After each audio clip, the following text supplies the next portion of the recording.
agreement on Nile River between Egypt and Sudan.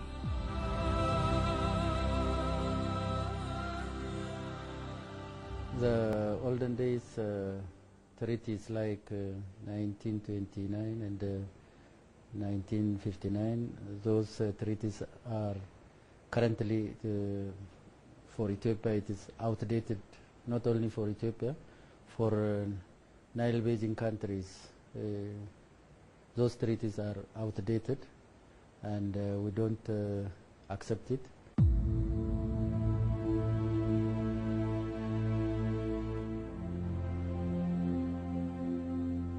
The Nile has no legal framework up to now, has not institutions that manages the overall river basin. So the legal framework agreement forces or enables to have legal framework and institutions for the management of the Nile Basin. The Cooperative Framework Agreement will therefore strive to enable an equal share of the water. As progress is being made on the Grand Ethiopian Renaissance Dam, Egypt has voiced concerns and fears of the project. Ambassador Mohammed, how important is the Nile River to Egypt and her people? Nile water to Egypt equals life. It is the source of all living phenomena in Egypt, whether it is people, whether it is plants, whether it is livestock. So all living phenomena in Egypt depends on the Nile, because as you know, Nile is the only source of water to Egypt. We have very scarce rain. We have no other rivers, so we are totally dependent in all forms of life in Egypt on the Nile water. But also, before departing this point, I would like to say that the relation between Egypt and our dear host country Ethiopia is broader than this issue only, because sometimes the relation is only viewed from this narrow angle, and I don't think this is the right way to look at it. The relation between these two countries, between these two great peoples, goes back deep in history. It's a multidimensional one, has got lots of aspects, and that's why now in our approach with the relation between Egypt and Ethiopia in this new phase of the relation, we are trying to tackle it and approach it from all these aspects and on all those tracks: the economy, the trade, the investment, the cultural relation, the religious relation, the academia relation, the civil society, the parliamentarians. So we are trying to look to this relation from its entirety, not only from the narrow angle of water, though of course this is very important and crucial angle as well, of course. 1929 as well as in 1959, Egypt and Sudan entered a Nile River agreement. Why was such agreement needed and on what basis? Some of these agreements happened when the British were dominating our countries, Egypt and other countries as well. Maybe Ethiopia was the lucky sisterly country not to be subject to hegemony from other colonial powers.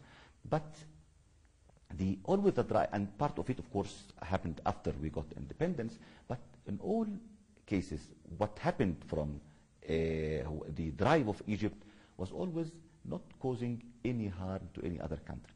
On May 28th, 2013, Ethiopia temporarily diverted the Nile River. Egypt was not too happy about that action. Why? There was a misperception here. Of course, many Egyptians maybe thought that this diversion means that the Nile water is cut from reaching Egypt. And here were again the role of responsible positive media in clarifying issue in an objective manner. But some, of course, unfortunate circumstantial aspects led to complicating the reaction on both sides at that moment.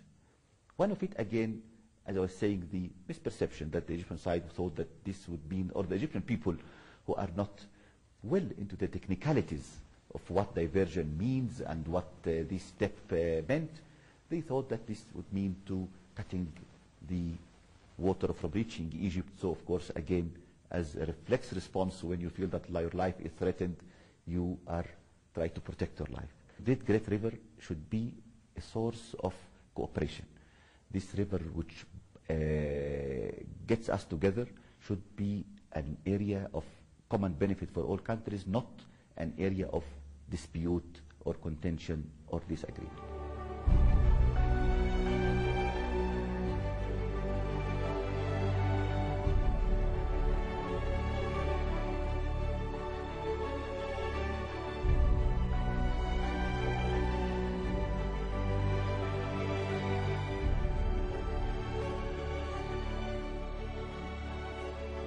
The dam means a lot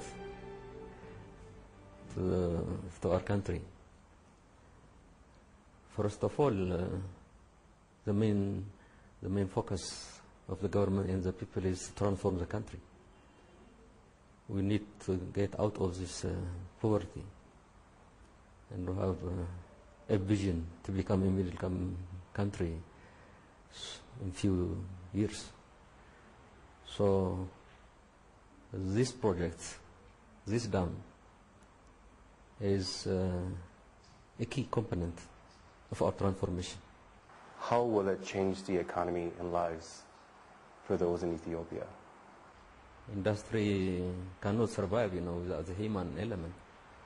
So, be it local or foreign direct investment, people will be employed. So they will get, they will earn a living for their own, for their family. On top of it, they will get a lot of training, understand to operate, the system, the machines. So by so doing, there will be knowledge transfer, technology transfer. So this will be a good basis for technological development even of the country. So it is beyond employment generation. It's beyond, this import-export or foreign currency generation, beyond producing, competitive goods or services, which is the yardstick, for development. You have to be competitive to live in this world. How will the Grand Ethiopian Renaissance Dam benefit both upper and lower stream countries? Well, this dam has a lot of benefits, not only to Ethiopia, but to other countries as well.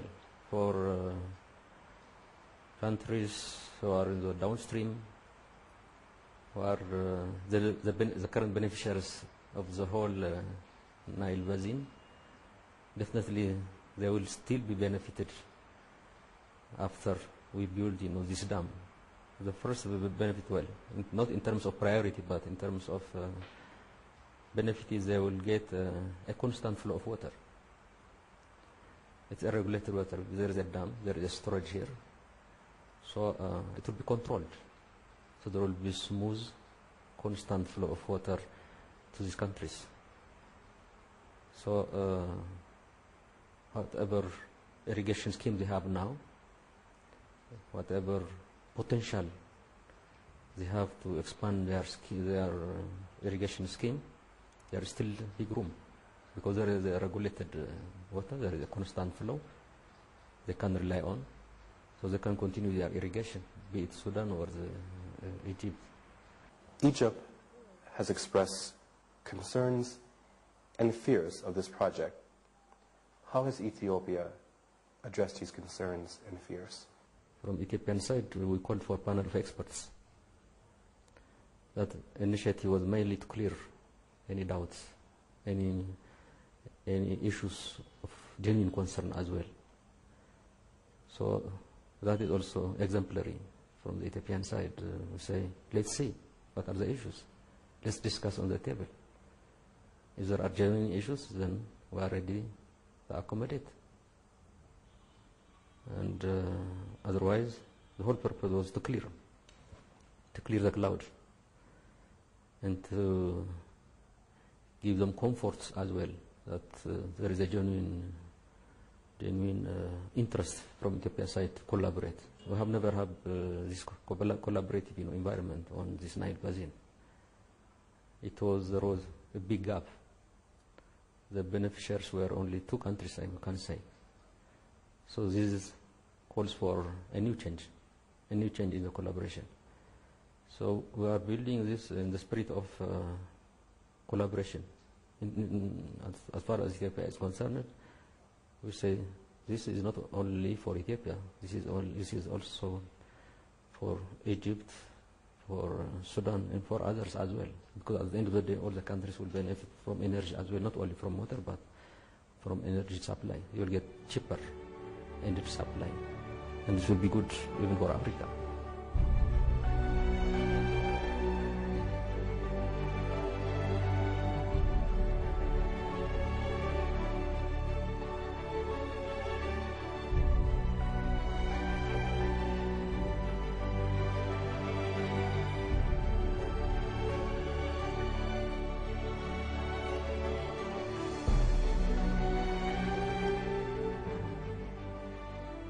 This concludes our program. I'm Antoine Lindley, and from all of us from Insight, thanks for watching.